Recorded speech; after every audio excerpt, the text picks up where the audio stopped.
Seahawks fans, wherever you may be. Welcome back for another edition of the Seahawks Playbook podcast. Join your host, Bill Alvstad, and co-host, sports writer and football analyst Keith Myers, as we talk Seahawks football.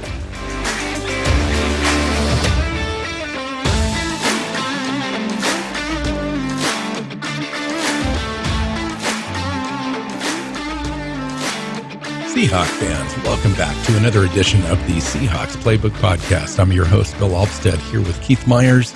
We're going to talk off-season minicamp stuff, player roster stuff. We had a signing that we forgot to mention a few weeks back that we thought was interesting. Keith's going to want to talk about a couple things related to contracts and players and teams and all that fun stuff. But first, let's bring Keith in.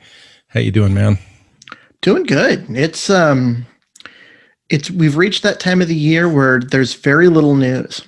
And so this is just there's not much going on in Seahawk world, and that's kind of boring, but we're still here. We're still talking Seahawks, and we'll be here every week. All right. Well, thanks for joining us, and we'll talk to you soon. No? All right. We do have something to talk about. They had a mini camp this last weekend. Yep. I didn't even think they were going to have it. I thought it was canceled. It turned out I was wrong. They had it. It was just really small. They had like 30, 35 players in there instead of their normal 50 or 60. And obviously no contact, just working out. But, what we were able to glean from all the reports that came out of the camp, several reporters were there. They had some press conferences and so forth. So we're going to talk about all of that, get some first impressions on some of these guys, and kind of see how they fit in with the rest of the roster. So did you have a chance to look at film, listen to press conferences, do anything other than just kind of read about these guys, Keith? Yeah, I've done a little bit of work, trying to figure out who some of these guys are. It's an interesting group that the Seahawks have, and I like it. There's actually a couple of guys, and one guy in particular that I'm just really actually enthralled with, an undrafted guy that I think has a real decent shot at coming in and making the team. So I would like to talk about that guy eventually. So who? We'll just talk about him now. Yeah. Jump in and go. Well, go for it, Bill. My guy, like an adopt a rookie guy, adopt an undrafted free agent guy and see if he sticks, is Tremorian Terry, the wide receiver out of Florida. He didn't participate this last weekend because, of some knee or hamstring or something like that.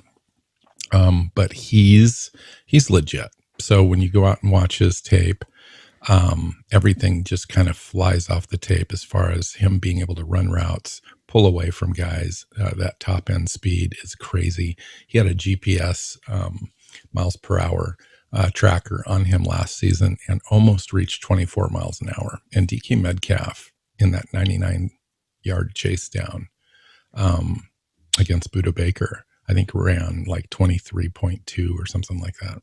And this guy was like 23.75 or it's just outstanding, crazy. And if you just go watch him, he has great football speed and is able to take the top off defense. Once he gets past somebody, he's gone. He's just gone. So very, very intriguing guy, 6'3", 211, something like that. That's a guy that I would like to watch. And the reason that I believe that he could legit stick is he's literally probably the best gunner in the draft, like for special teams. I watched a small cut up of probably 10 different plays from 2020 where he was the gunner. He beat his guy down on every one of those plays and he made the tackle. So And he made that tackle for either no gain or a loss.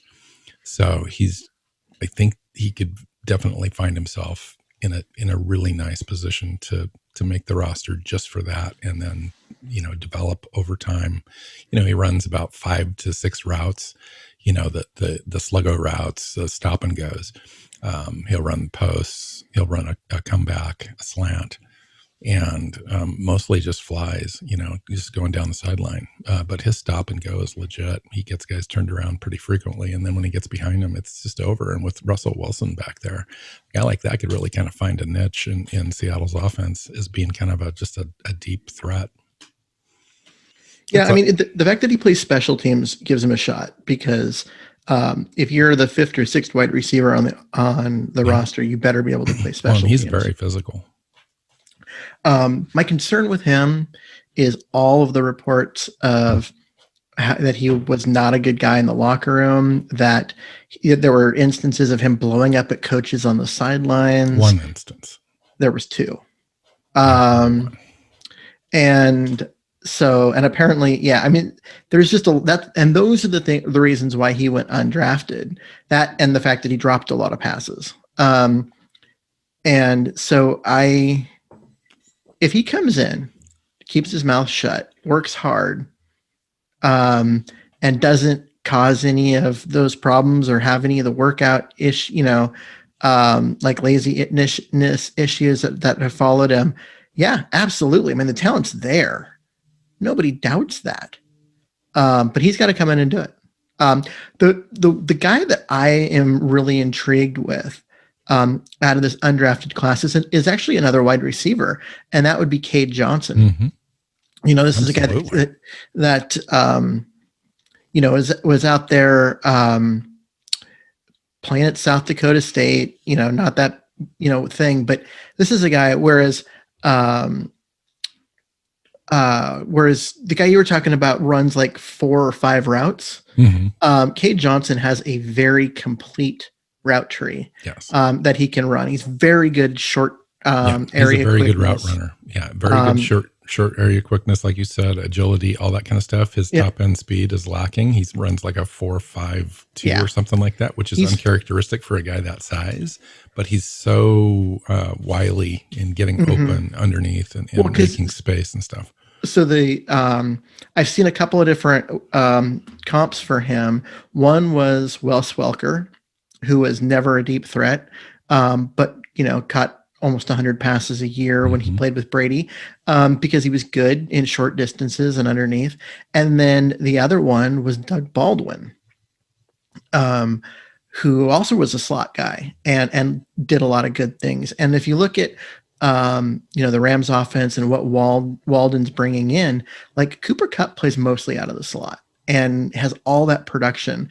He's not a burner. He doesn't get deep, but he did all the short intermediate stuff he dominates in. And that's the kind of thing that, Cade Johnson's good at. And so I think that could be a combination of the talent profile and just his individual skill set and the scheme the team runs just lining up really well.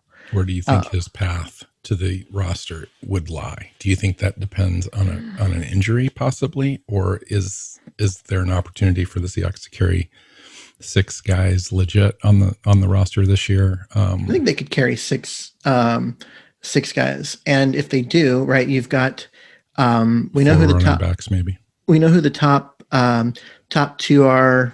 Rookie Eskridge, Freddie Swain. That gives you 4, and then these 2 guys that you and I talked about could be 5 and 6, and that, that's putting 3 rookies on a 6-man wide receiver room, but it's possible. It's definitely possible, because look at the guys that they carried last year. None of them, the only person who has like unique skill set that you might be able to do something with is John Ursula, and he's caught 1 pass in his career. So, and they kept Penny Hart. I think Penny's a nice player and so forth, but he's not dynamic. Cody Thompson they've liked for a while, but he's never been able to get up and take any snaps on the main roster. Aaron Fuller's the slot guy. I think that those guys we just mentioned would be competing against him. And Penny Hart, they'd have to push those guys out. John Ursula, who knows what's going on with that? I just don't even have any confidence that he would be even a candidate out of this list to make it. That they really like Connor Weddington, the other undrafted guy that we haven't mentioned yet. at wide receiver from Stanford, originally from Washington State. And they like him. Real dynamic kind of breakaway speed and kick and punt return ability as well. So Cade Johnson and Tremorian Terry. I mean, I do think that the only path for at least one of those guys would be an expanded, sixth man on the roster or whatever. And they'd have to figure out tight ends. They'd have to figure out running backs. I don't know that they're going to go short on the offensive line.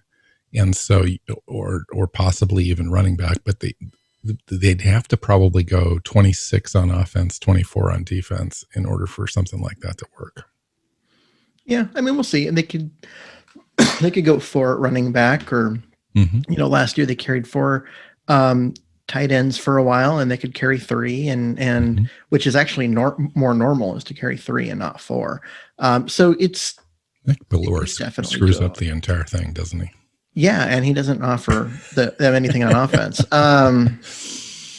So let's talk about the guys, the primetime guys, the guys that got drafted.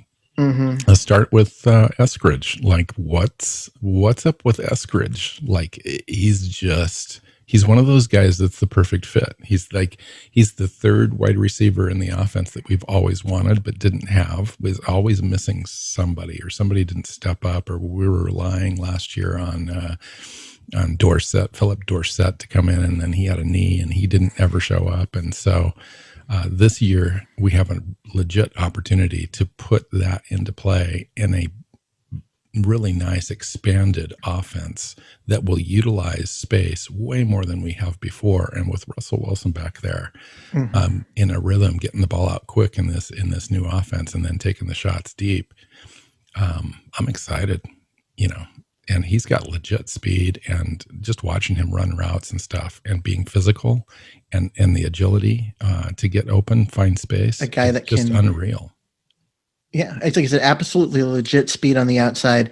But he's much more than that. I mean, he's actually got a more dynamic route tree than I think we thought. Because there wasn't a lot of tape on him, so it was more of just kind of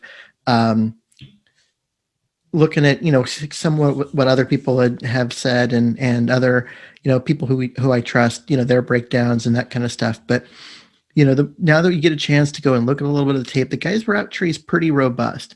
And with his speed, and not just straight line speed, but his acceleration, it doesn't take him a long time to get up to speed. He's 3 steps and he's there. And he gets stop and go and cuts. He does all of that stuff at speed too.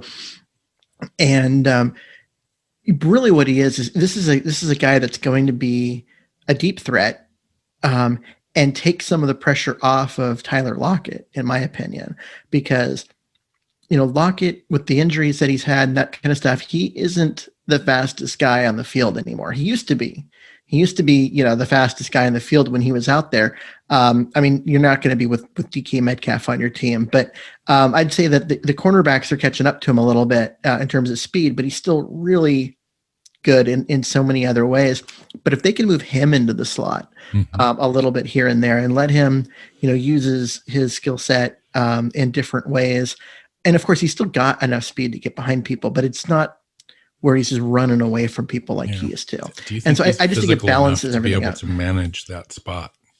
Yeah, I mean, he's really gets banged up pretty decent already, and I worry about him a little bit, slanting all over the middle and stuff. Yeah, I mean, the key there is that Wilson doesn't throw him into getting lit up, but he catches the ball through contact as good as anyone. Absolutely, but he's short. He's very good. He's not slight per se, but he's smaller, and he's less than physical. So it'll be interesting. He signed a 4-year, $69 million deal in the offseason. That's just crazy.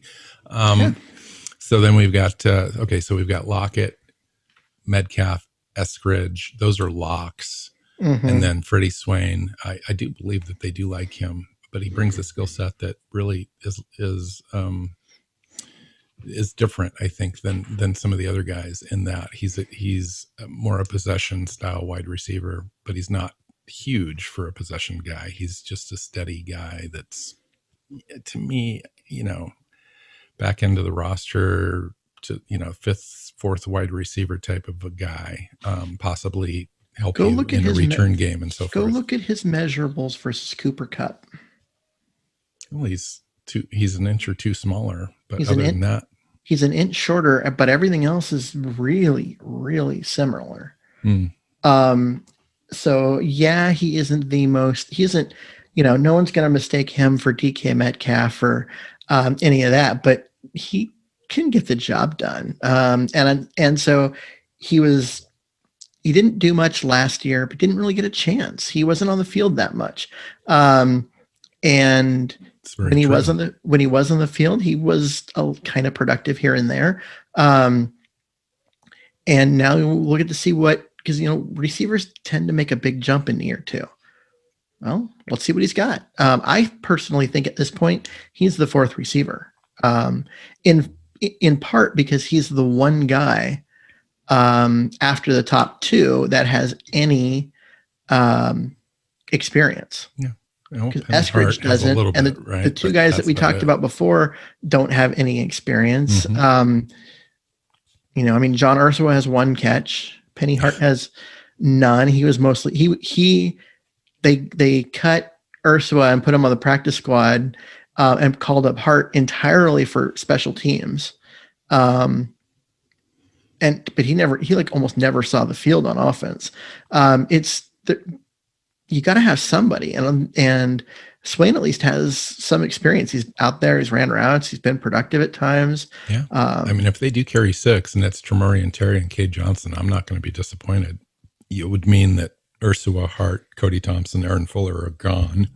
And Connor Weddington, practice squad, probably maybe one or two of those other guys on our practice squad. But I like the depth on the wide receiver unit this year. Of course, we're going to have to see what we get out of Johnson and Terry. But, from all indications, Cade Johnson should have probably been drafted in probably the fourth round. And Tremorian Terry's got, on tape, dude, he's legit got first and second round talent. It's, it's the other stuff, and it's been reported out there, but it's just so kind of, I'm not sure, and Seattle does a really good job on that part of the of evaluating guys. And so I'd just like to see that play out and see how it turns out. Yeah, you're right. It has been reported. There's a lot of stuff out there on it. And you're right. The team does tend to look at those things and evaluate them. They like to give guys second chances. They give people an opportunity. But they leave it out there and say, you know what? It's on you. Either take advantage of this situation or don't. If you don't, you're going to be gone. And he's got an opportunity. Keeps his head on straight. The guy's just got talent. Yeah. And we'll see what happens. 20 minutes of film on him again this morning. And I was just like blown away. it's just one of those things where talent does win in the NFL. And if that has anything to say at all in this situation, he could definitely push for a spot, because he's definitely got the ability. It's just finding out where he's at mentally, making sure that he wants to be part of a team. And I think that, if he plays special teams and he's the new gunner, he would do quite well. All right. So the second guy drafted was Trey Brown, and the cornerback. And he's 5'10", 190, something like that.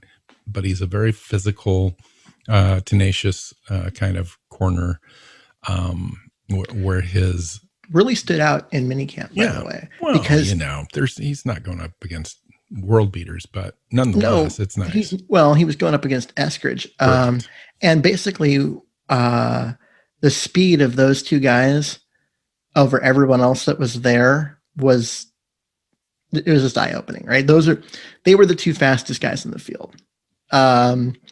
And I mean, and Terry wasn't playing because his knees hurt, but otherwise, I think he might have been up there too. But the game speed, the play speed of those two guys stood out amongst everyone else at the rookie minicamp. So I thought that was interesting.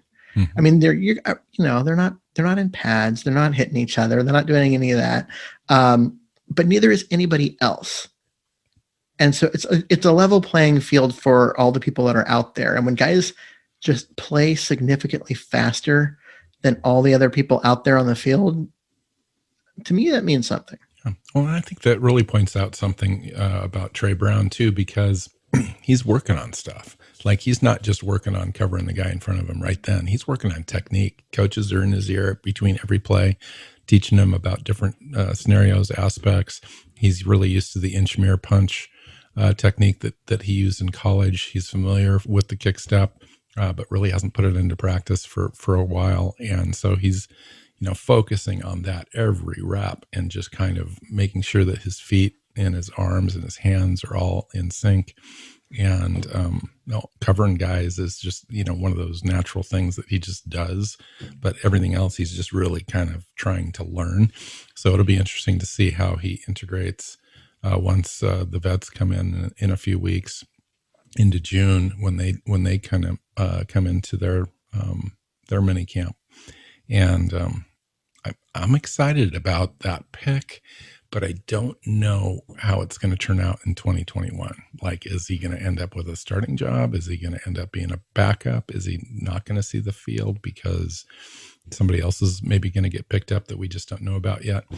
I don't know, but we'll find out. Like, Pete seems to be really pretty high on him, and but this time of the year, Pete's pretty high on about every rookie he ever seen. So, how about Forsyth, the mammoth left tackle prospect that Seattle picked up in the 6th round?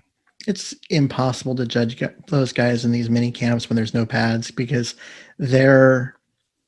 what they do is it's contact, right?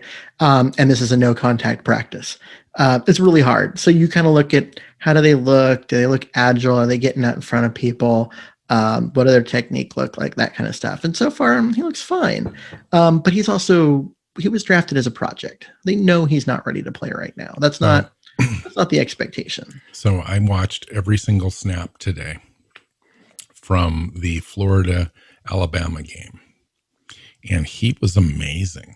So he didn't allow. Now the Alabama had a pass rusher, and Aziz something or other. For the life of me, I can't remember his last name. And he dominated him. Like, he mirrored him out, kept him away from the quarterback, never got closer than 5-6 feet, to the quarterback. So the pass blocking part for him is perfect. Like, he's got long arms. Guys are trying to swipe at him and so forth, and he just punches them, and keeps them away with his 83-inch wingspan, and his 6'8.5" mammoth frame, and his feet are quick enough, and he just he can push guys wherever he wants to take them. As far as the running game is concerned, that's the part that he's going to need to work on this year, is developing some strength, developing some technique to get down low and push guys. He's so tall. He's really good, Keith, at maintaining a spot, but he's not so good at pushing forward. Well, yeah, because he's so tall. I mean, low guy wins. In the run blocking, you got to get below the other person's pad so you can get leverage there. And when you're 6'8", you're not getting underneath anyone, especially when the defensive ends are like 6'3". You got them by 5 inches, and you're trying to get under to their pads. It's really, really hard. I did see some good bend, when he was in pass protection, which was surprising for me, because the guy at 6'8", you just think of him as being a stand up tall tree, and he was actually able to get down pretty decent and move at the same time. So yeah, I think you're going to like his athleticism. I don't know if he'll ever be a great run blocker, but I don't think the team drafted him thinking he would ever be a great run blocker. They drafted him because he's a guy with all the physical traits to be a franchise left tackle. And they were able to get it in the 6th round because they know he's a project. And if you can wait a year or two while he learns and trains and gets some experience at right tackle, or, plays here or there in a spot and get some experience and learns, well, then you might have a franchise left tackle in the future that you spent almost nothing on in terms of draft capital. So it was worth it. And I think it's a great pickup. I think there's a lot to work with there. Yeah. No, I think you're right. There. And he did take 2 series worth of snaps at right tackle in that film against Alabama, and then moved back to left tackle. I think they were just working the guy in, a redshirt sophomore into left tackle of the future. And so he played 2 series over at right tackle and looked good there too. Didn't allow anything going on. It was in a run blocking type stuff as well. Again, he's not the most powerful person in pushing forward. I would imagine that would be one of the things that they work on, just so that he can be NFL average at some point. That's it for the draft picks that ended up in camp. Obviously Eskridge, just because of the speed which shows up in these type of camps without any pads, guys are just running through routes and plays and so forth, really shows up. So that was the big standout thing. The other player I wanted to mention too that had kind of a big standout camp for the first time, even though he's a second-year player, is Darrell Taylor. Yeah, that was where I was gonna take this conversation next. Well, why don't you go? Yeah, I mean, Taylor was out there. He was playing. He didn't participate in anything last year, in any of the off-season stuff. Anything in season, he had a 1 week of kind of trying to work out mid-season before getting shut down again, and then came back the very last week of the season and actually got a week of practicing, but never enough to get on the field. And he is healthy, and he was out there. He looked fast. He looked strong. He came into camp at 248 pounds. He looked like and they drafted him at 260. Yeah. He looked because they want him to play. They want him to be Bruce Irvin. He said they're gonna move him back up to about 258. He thought by the time the season starts. They look at him as Bruce Irvin. Well, let's talk about the first time. So my understanding, your understanding as well, is that this is a full-time move to the Sam linebacker position on running downs, early downs, and then a transition to the Leo in passing downs. Mm-hmm.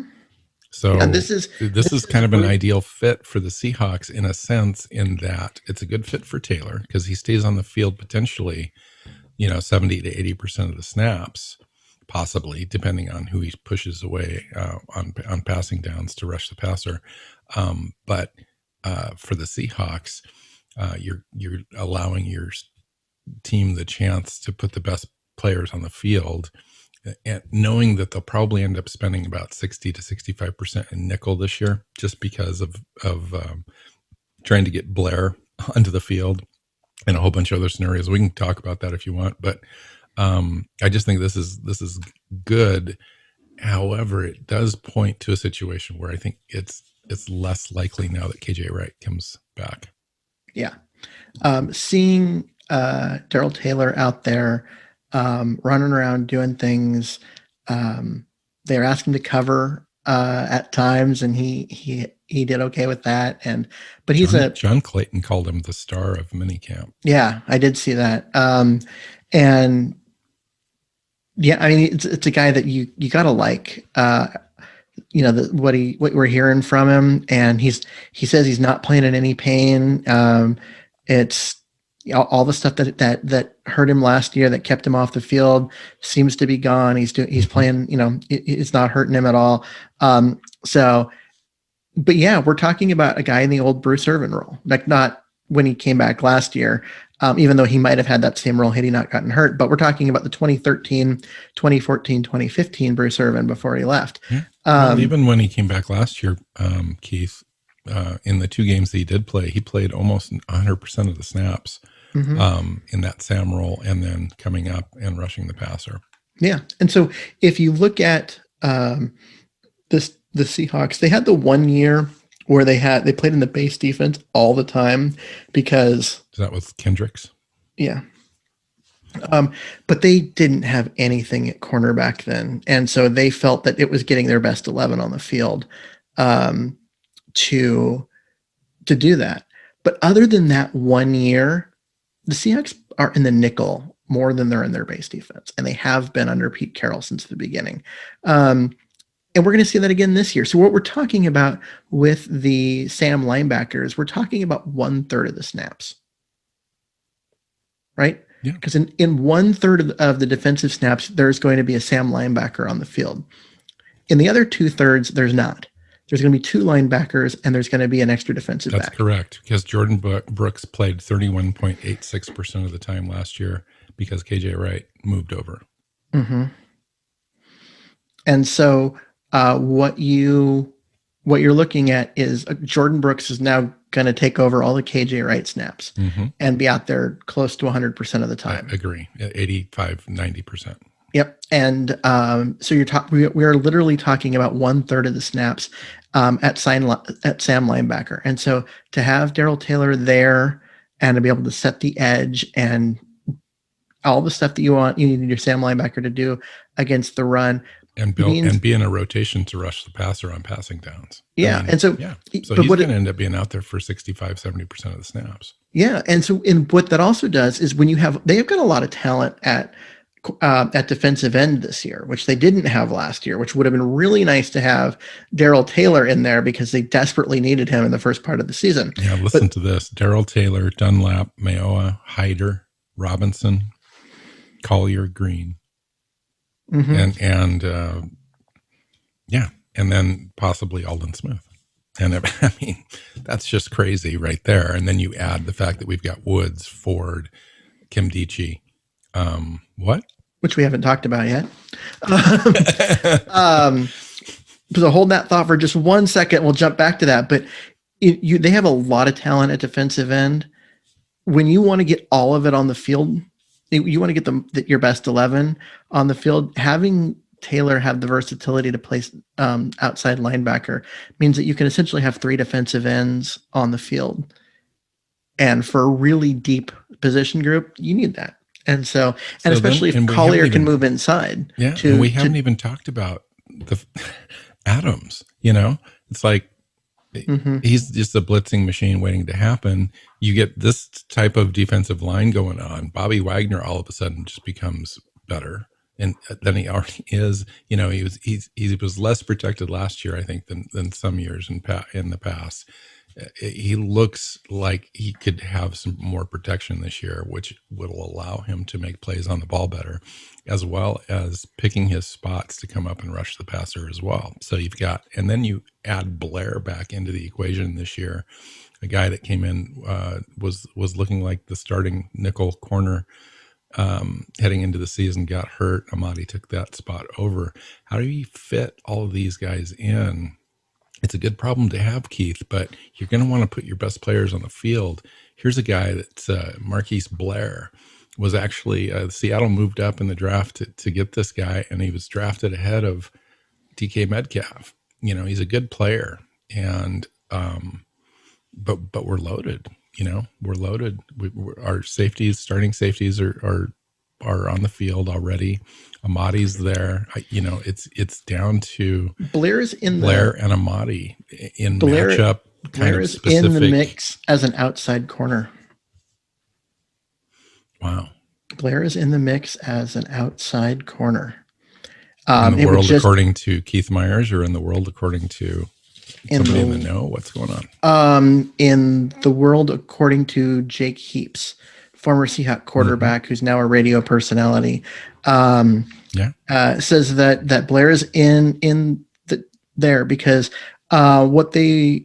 they're going to get their best 11 on the field. And if he's out there, they're not asking him to cover guys one-on-one and that they're playing zone, and he's got the deep third, or they'll be in cover 2, and he's got the flat area in the drop zone. And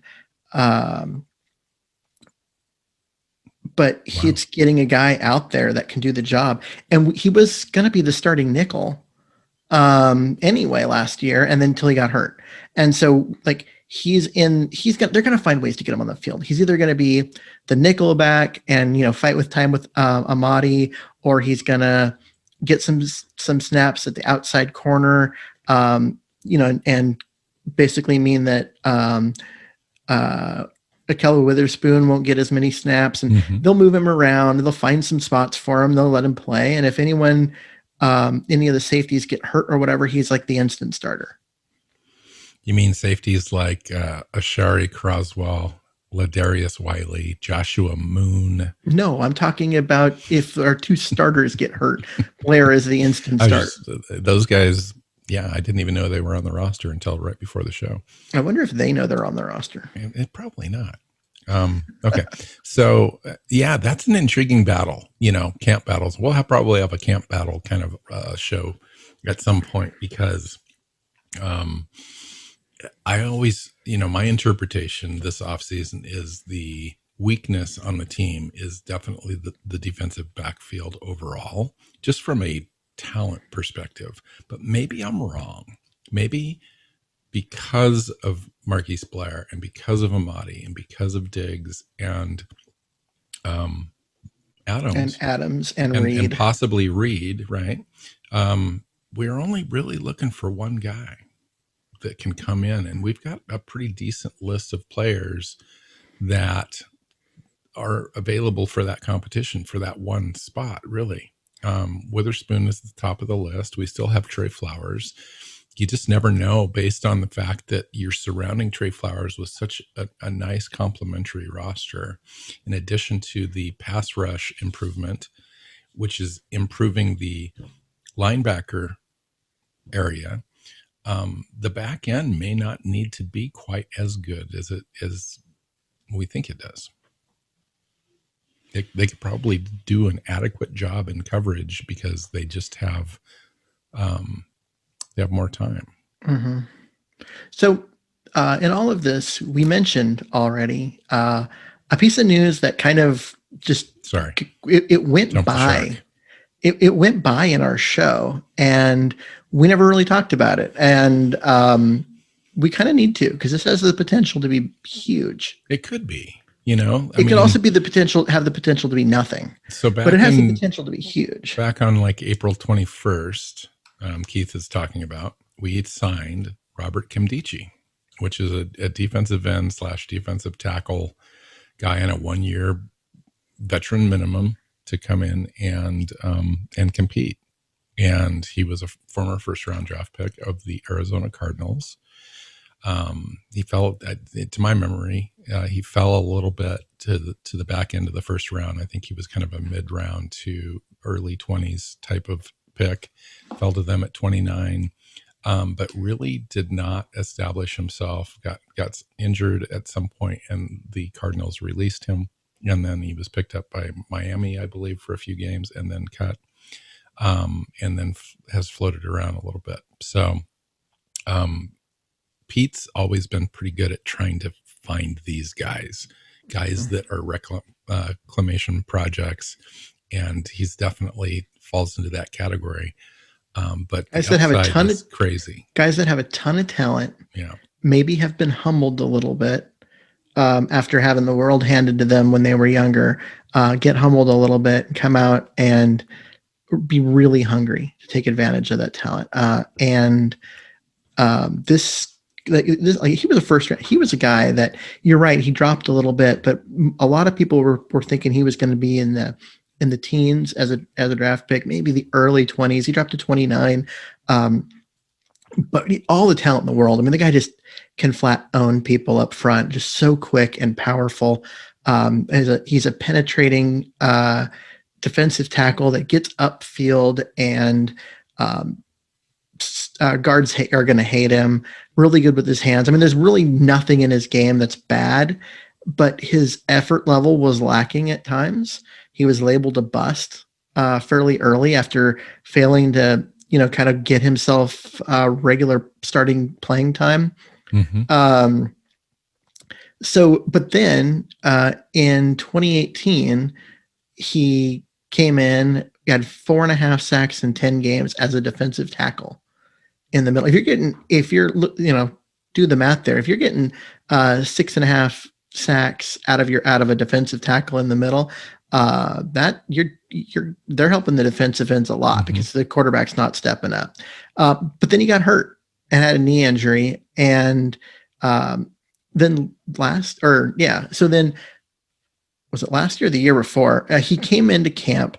Last year he was out. Yeah. So basically. So yeah, in 2019 he came into camp out of shape, and Cliff Kingsbury was like, "No thanks." So they released him on a failed physical designation. He played 2 games with the Miami Dolphins, and then that was it. He's been sitting out there waiting for an opportunity. Only had 6 starts in his career, which is crazy. The most games he's played in a season is 12 in a game. Yeah, it's just, it's nuts, but he did have 4.5 sacks with Arizona in 2018, like you said, and some tackles for loss. I mean, he almost put it together, and then it just didn't happen for him. But he's a big guy, 6'4", 296. Likely a 3-tech is basically kind of what we're talking about. He's got a nickname of a former nickname on a Seahawks offensive line. Can you guess it? Nickname on snacks. Pork chop. Oh, that's even better. Pork chop. Yeah. Floyd Pork chop Womack. Jack Womack. Yeah. Yep. But no, I mean, like I said, Kimdichi has all the talent in the world, and yeah, in his career though, Keith, he's got 29 games, something with it. Appeared in 29 games, 4.5 sacks, 26 tackles, and 2 forced fumbles. Yeah, and that should have been, half 2 years. A year. Well, 29 games. It should have been that should have been 2 years.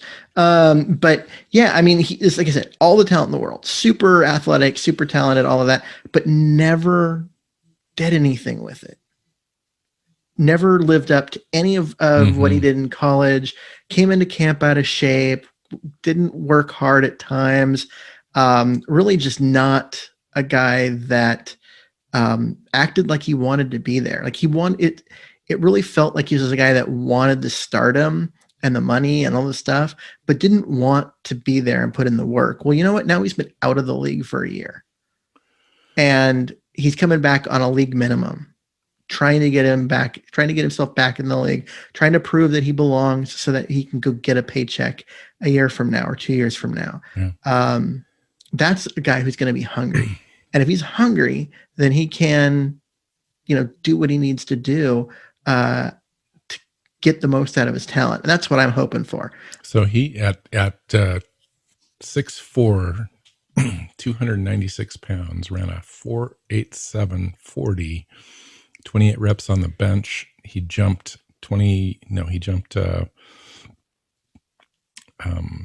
like almost 10 feet and had a 35-inch vertical.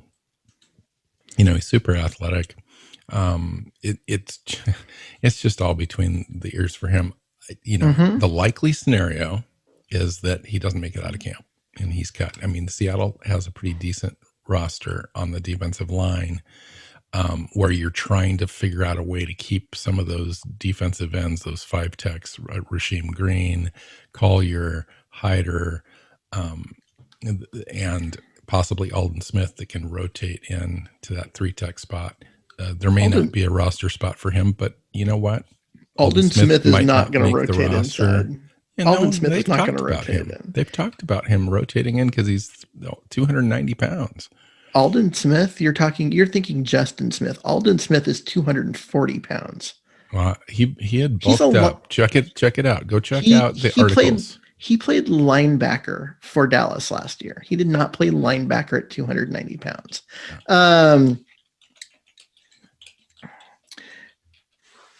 He was 200. I think he was drafted at like 228. Bulked No up to way. 40. So he's currently listed at 258. I want to see where he was last year. Anyway, no big deal. He was 265 last year. So you're right, 265. So he's more like Daryl Taylor, basically. Yeah, he's a guy that he played. I don't know what I was linebacker his entire that career. Heavy. So but what I'm saying is there's a ton of competition there. But 3 tech is actually the position, if all things being equal, is the best opportunity to break through and find yourself on the roster, because I think right now we really don't have a 3 tech on the roster. They have 3 defensive tackles. Lattimore, maybe. They have 3 defensive tackles that are worth even discussing. Ford, Woods, and who? Brian Monet. Okay, Brian Monet. Monet's like penciled in as a starter. Yes. So, and he earned it last year. Or Cedric Lattimore. They're really high on Lattimore. But Lattimore didn't, given the opportunity to play him last year, they didn't. There were times they needed an extra defensive tackle, and they're like, That's true. And they didn't even bring him up. So that's true. we had Jaron Reed, which he took 85% of the snaps there too. So, but I'm just saying, they've got 3 defensive tackles. You want to keep 4 unless you've got a couple of different guys that can slide into the inside and give you where you're getting 50% of your snaps at 3 tech right by now, your we've defensive got 3 ends. guys that are probably locks to make the roster that can do that. Well, maybe not locks. Green. Rasheem Green. He seems the most likely to be possibly on the bubble. I think Collier is the only LJ Collier, and then only Hyder one is the other guy that Pete actually specifically came out and said he can play 5 tech and he can slide inside to 3 on passing downs. Yeah. So you're looking. In fact, he's better at it than he is on the outside. So you look at between Hyder and Collier. You have to know that the 2 of them are going to combine for at least 50% of the snaps at 3 tech to only keep 3 defensive tackles. And even doing that, you better have a guy like Lattimore on the practice squad, because those guys can play the 3 tech against the pass. But if one of your other defensive tackles get hurt, now you don't have anyone that can play the spot. So they also have another guy that they're really high on as well, which is Miles Adams. I forgot to mention, they really like him, and they brought him in on a features deal, but he was on the practice squad last year. I heard really good things about him, and so it'll be interesting to see if he's progressed. But and we picked up a guy too, an undrafted guy, Jared Hewitt, that was out there this last weekend. Didn't hear a word about him, how he did. So who knows? But yeah, it's an interesting spot. That defensive line is legit this year. I mean, we're going to have one of the, to me, when you look at our defensive line, you look at the linebackers, you look at the safeties, and you look at the defensive backs, we've got a top 10 defense. We finished the last 8 games of the year as the number 1 or number 2, depending on which categories you're looking at, ranked defense in the entire NFL after being dead last. Yep. And giving up historic averages, defending the pass in the first 8 games. It was crazy. So this year, I'm very hopeful that this defense can kind of put us over the top. We already know we've got a tremendous offense, but if you can have that defense out of the gate that you had at the end of last year, maybe even improved a little bit, because the pass rush is seriously dialed in this year. I think the depth is really good. I'm a little concerned that there isn't that. Other than Dunlap, there isn't that star player that can take over games on the defensive line, and that's where my concern is you got great depth. You're going to get pretty consistent, pass rush and play from the production from the line against the run, against the pass. Daryl Taylor could come in late in the game. True, but we're talking. You just said it. Surprise. Yep. Where's the proven star power that that they are going to produce when it matters most? Let's take a look at it. Where's Dunlap? Where's the Michael Bennett? Where's the Cliff Averill? But Carlos Dunlap hasn't shown that in the last 2 or 3 years. So we'll see if that happens. LJ Collier's not going to give you double-digit sacks. He's a cleanup guy. Benson Mayoa could give you 6 or 7, depending on his usage. You don't want to use him more than 30% of the snaps. Kerry Hyder's a cleanup guy. He's a perfect guy, though, to be able to do that, but he's not going to generate outside pass rush and get to the quarterback on his own. He's going to clean up with the help of Dunlap, Collier on the inside, some of the other guys, Poona Ford, and he's a guy that's always hanging around the ball. And then Daryl Taylor, depending on how he looks, he could give you, 6 or 7 sacks in his, quote unquote rookie season. Alton Robinson had 4 last year, in limited, in very little playing time. And so I believe that he is potentially another name on that list that could actually come in and really cause some damage. And we'll see, depending on the playing time and stuff. I mean, but he's only 22 years old, which is the really cool thing about him. Rasheem Green, to me, is just kind of almost washed. He just can't stay healthy. And when he is in there, he's been inconsistent. And I think when he gets in there, I think he protects himself a little bit because he doesn't want to get injured. And I don't know. I just don't see a physical player out there anymore. Not anymore. As a rookie, he looked very physical and athletic, and didn't see much of that this last year. I just look at that list and I say, where's the star power? Because at some point you need a guy that can kind of take over. And I just don't know if they have that. They're really deep, which is great. They haven't had depth there in a while. Yeah, which is great in a sense, because I think it is definitely a team game. And now one guy taking over, we haven't had that for a long time. Even Michael Bennett and stuff really couldn't take over games. He was definitely a guy that could put it together at the end of games. Yes. Like Carlos Dunlap did last year. But in a series or two, but overall he gave you great performance throughout the game. I think that's where we're at with this roster. You take a look at those guys. Those guys are going to be rotating in and out, steady all game. But at the end of games, I'm probably looking at Robinson, Taylor, and Dunlap to get that job done when the game's on the line. And a guy like Taylor's going to need to step up. I mean, it just is what it is. At some point, you have to play your guys that you drafted and need to develop, and he's going to have to take that role this year, and we'll see how it works. Yeah, exactly. And so I just look at this group, and I see fantastic depth, which they haven't had in a long time. But I wonder if the top end talent's there, the guys that opposing offensive coordinators have to account for. Yeah, I think that's definitely the argument that pundits that are lined up kind of against this team, predicting this team's going to be second, third, possibly even fourth in the division, which I don't believe, but are taking a look at some of those holes. If you're a glass half full guy, this roster looks pretty stacked, and we're going to be right back at 12 wins. If you're half glass, the glass is half empty, you could really kind of pick apart this thing and wonder if it's enough to get you past, get you the NFC West title in a strong division. So I hear you. I mean, it could really go either way.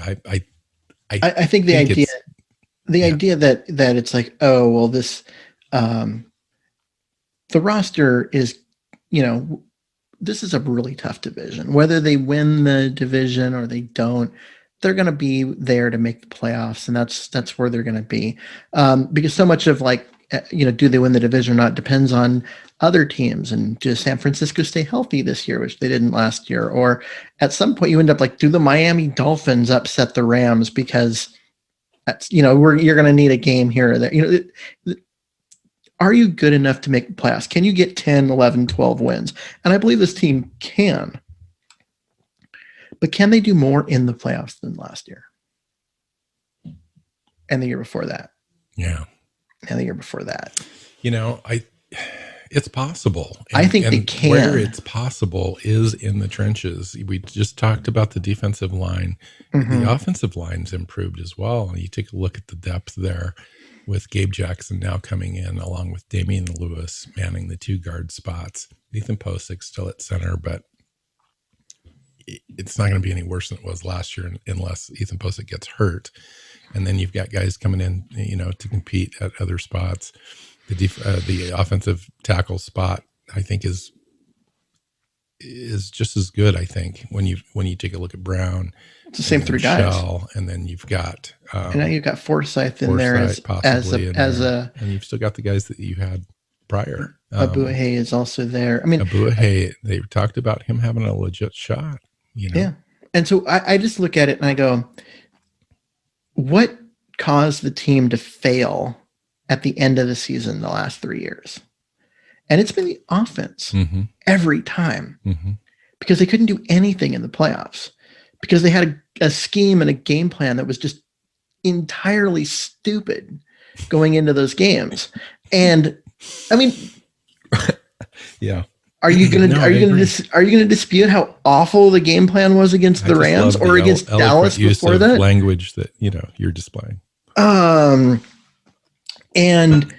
I think that they're a little more balanced offensively in terms of not leaning on 1 or 2 guys to do everything, and they've got someone designing plays that will scheme people open. I mean, I was just going to say isn't completely clueless at his job. Right. And so the combination of those 2 things, I think I don't the offense doesn't die in the playoffs like it has the last couple of years. And ultimately the team is better at that point. Can the defense hold up? Can the defense be as good as it was at the end of the year? Maybe, maybe not. But can they be somewhere in between where they started the year when they were the worst defense in the league and where they ended where they were the 1 or 2 best? Can they be 10th?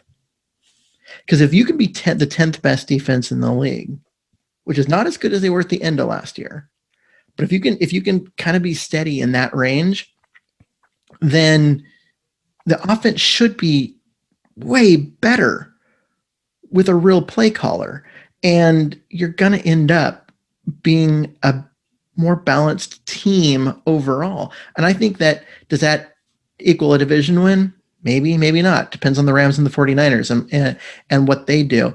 It may come down to, a turnover here or a fumble there in the games against those 2 guys or those 2 teams.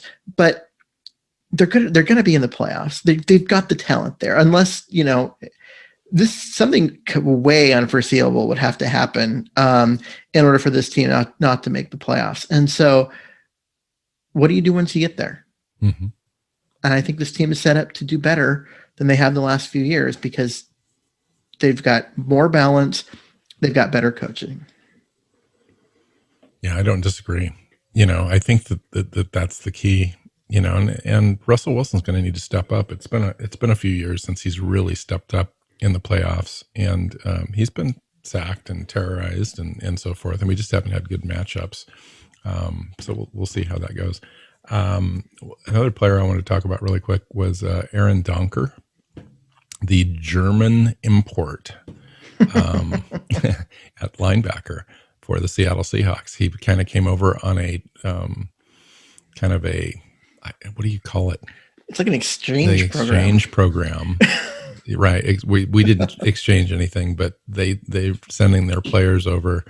He did play junior college ball here in America and then played for, I think, Arkansas or Arkansas State, something like that. I don't have that information at my fingertips, but apparently this guy is like super athletic, like one of the top performing athleticism guys at the position in a long time. Like apparently this guy can run like a 4.49 or something like that, 40, and just has agility for days and all that kind of stuff. But he's only got 4 years of total football experience in his entire life, including that junior college time and including any time he had over in Germany. And so he's still learning the position. I don't even know which linebacker position he plays. Likely, probably weak side. And I would say likely strong side, given his size. Yeah. Well, I didn't even see his size, honest.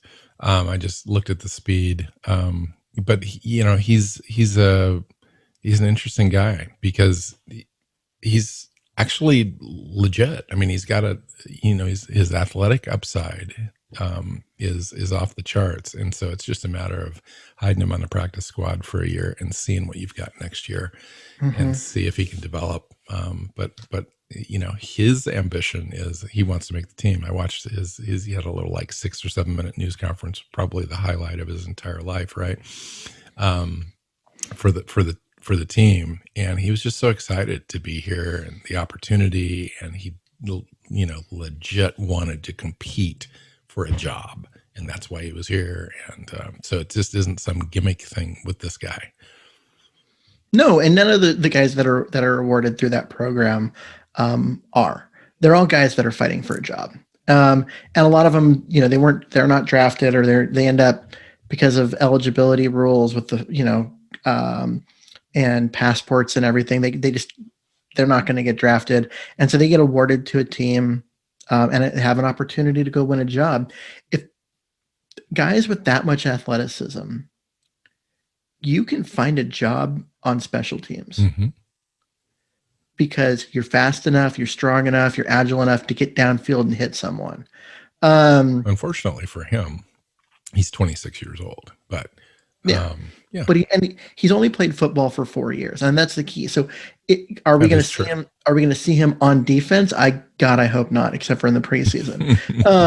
But if he's going to fight for a job, it's going to be on special teams, because he's going to do it as the 5th or 6th linebacker, and as a key special teams contributor, and he has the athleticism for that. And a lot of special teams is it's attitude more than anything, and a guy like that, he could surprise and make the roster. Or they could look at it and they go, we've already got Nick Bellore and these other people that give us nothing except for special teams. Maybe we can't keep another special teams guy. And so you stash him on the practice squad, or you try to. And you teach him for a year about the position and about football, and try and train him to be a better football player, not just an athlete. Interesting. And the same is true, I think, about the guy whose name I can't pronounce, Oliver. The French center, Olivier Lestage. Oliver Lestage. No, you're right. It's I'm not even going to try with that. Olivier Lestage. Yeah, Olivier. Yeah, whatever. And I was told too on our YouTube channel that the T in his last name is not pronounced. I don't know. I've heard it just Lestage, but we'll find out long term. We just call him Mr. P. He's a guy, athletic traits and a lot of different things. He very much could end up being the long-term answer at center. Yeah. Right now, his job is to fight with Aaron Fuller. Yeah, he did. He came out and said, we're going to put him at guard. Now, he said that's day one, and we're putting him at guard, so things could change. But he's a guard, and he's an emergency backup center. Yeah, that's that's a day one while they work on his footwork and his hand technique and those kind of things, and while they teach him, the offense and all the stuff. So he's not having to get up there and look at the defense and make line calls and do those kind of things. You're not going to do that to a guy like that. But athletically and all those things, he has. If he can beat out Fuller, if he can make the roster, or Simmons, right? This is a guy that next year he may come into camp as penciled in as the starting center. There's a path for him. There really is. Yeah. And I'll have to learn how to say his name. I would say that, the likely path is a practice squad spot. Because,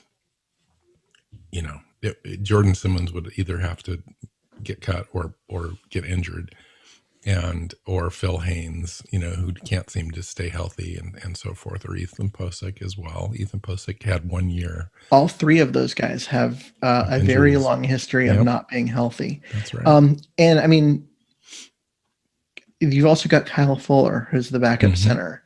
And we failed to mention him a lot because so far it just hasn't impressed that he's actually really good. And he may or may not be. I just don't know. He came in a couple games last year and filled in, and it was okay, but it wasn't special. No, it wasn't. It wasn't good. I mean, it wasn't terrible, but it certainly wasn't good.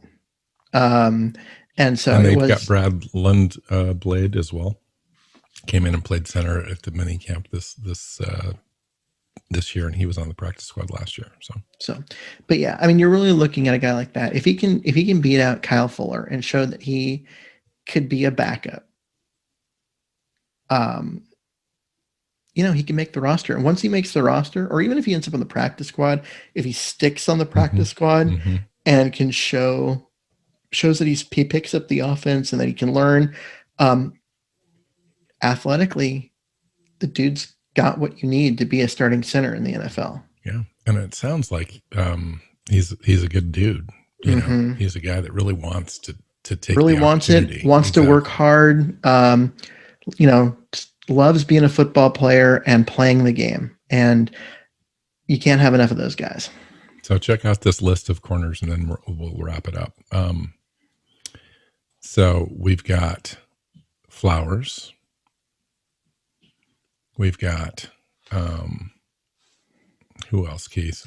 Oh, so Reed. Okay. Flowers, Reed, Witherspoon, Amati, Pierre Desser, Demarius Randall, Jordan Miller, Savion Smith, Jason Stanley, Galvin Hellsop, and then Brian Mills they picked up too on the practice squad. Now, Brian Mills was a guy that could potentially have been drafted in the 6th or 7th round. He went undrafted, but it's just another body at this point. So we'll see. But there's a lot of guys in there competing.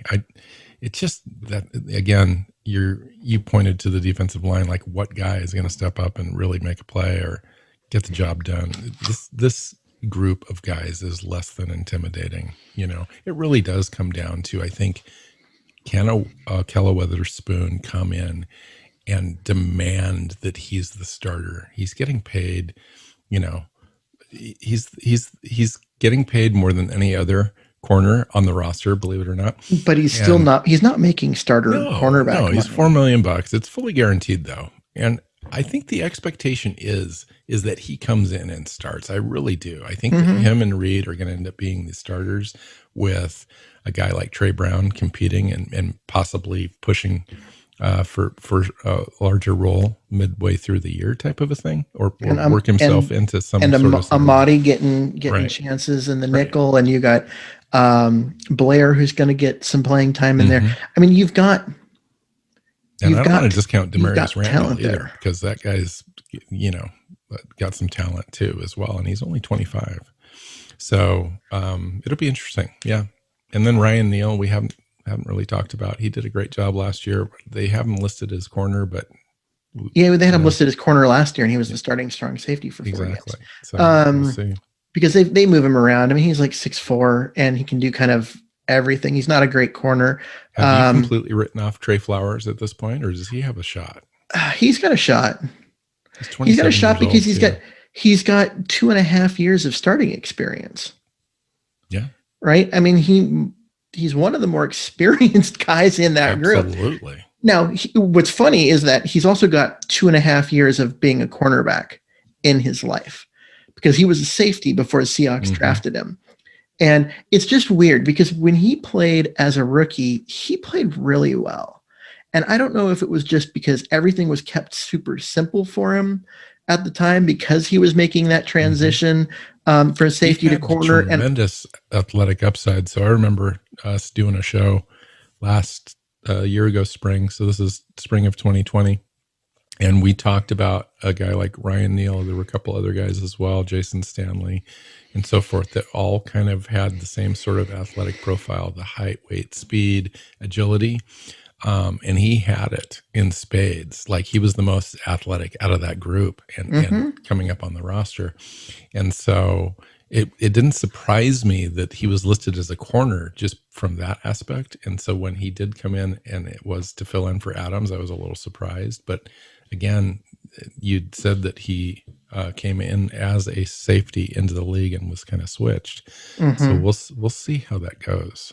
I'm really interested. Demarius Randall's kind of in the same boat as well, but Ryan Neal's a much larger prospect overall. Yeah, I mean, athletically, I think And Pierre Desir too. He's a guy that is going to be. He's going to be on the roster as the backup, as a backup safety. I kind of, we were talking about Flowers there, but I wish that the team had looked at him as a free safety. And I know, like, when he came in as a rookie, there were a bunch of injuries, and he got forced out into the starting job. He wasn't ready for the starting job. That is absolutely right. But there, the two guys above him both got hurt, so he got put out there, and he played well. You can't deny that he played really well as a rookie. His sophomore year was downright. You can't even call it average. It was bad. It wasn't as bad as I think. Safety play too. Yeah, you can't say it was bad by as bad as the people on Twitter will make it sound, but it wasn't good. It wasn't even average. It was below average.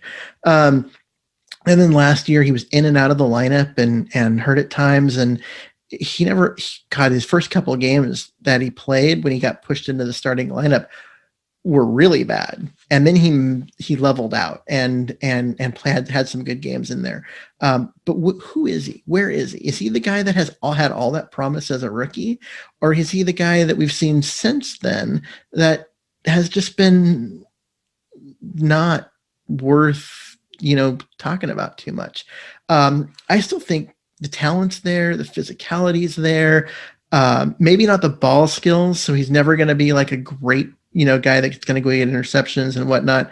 But the cover talent's there. But at some point he's got to put it together. Like I said, and I don't know what they did to have him look that good as a rookie, whether it was just rotating, Earl Thomas towards him on every play.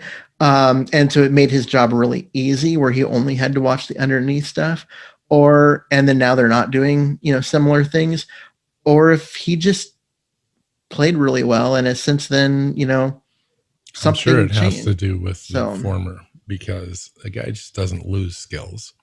And as long as you're not injured, your legs are, fine. Yeah, but if he's overthinking. If they really simplified things for him as a rookie and said, you only have to do these 2 or 3 things, and then the rest, don't worry about it. And now they're asking him to be a full corner, like do everything. And that's what the difference is. I don't know. Yeah. I just know that as a rookie, his coverage skills were good. Teams had a hard time throwing at him.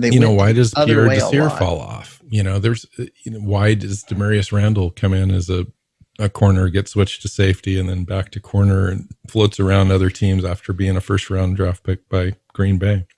I mean, it's just, stuff happens. I don't know specifically why Trey Flowers is not, Pete kind of adopted Trey Flowers in a sense. And so this is kind of a Pete project, and Pete doesn't want to fail at this thing for sure. So I do believe that he's going to have an opportunity to at least compete, but I think Witherspoon's, my hope is that Witherspoon takes it, Yeah. I don't. Witherspoon has the talent. He has the history. He played well in San Francisco. He also had some at times. He also had some injuries and tried to play through them. And we have seen in Seattle what happens when cornerbacks play through injuries, and it's usually not pretty. Mm-hmm. And so, he played through a bunch of injuries and at times looked kind of bad. But he was hurt and trying to play because the team needed him to. And when healthy, he played well. I think the job's his. He's just got to go. It's his job to lose. Don't lose it. Do what you got to do. All right. I think that wraps this show up. I can't remember. We need to talk about the schedule because we need to redo a few things, but I appreciate everyone coming in. So does Keith, to listen to the show. Yeah. And we'll be back here next week. You can find Keith on Twitter at Myers NFL. I'm at MWC The show is at Hawks Playbook. SeahawksPlaybook.com has all the archive shows and a whole bunch of other stuff on the website that we're currently working on. So go over and check that out. It's pretty much almost ready. I'm still playing around with a couple of things. And then, yeah, so we'll just be back here next week. And until then, go Hawks. Hawks. Seahawks Playbook podcast listeners, thanks for joining us for another edition of the show. You can find us on Twitter. Bill is at NWSeahawk. Keith is at Myers NFL. And the show is at Hawks Playbook. You can listen and subscribe to the show at SeahawksPlaybook.com.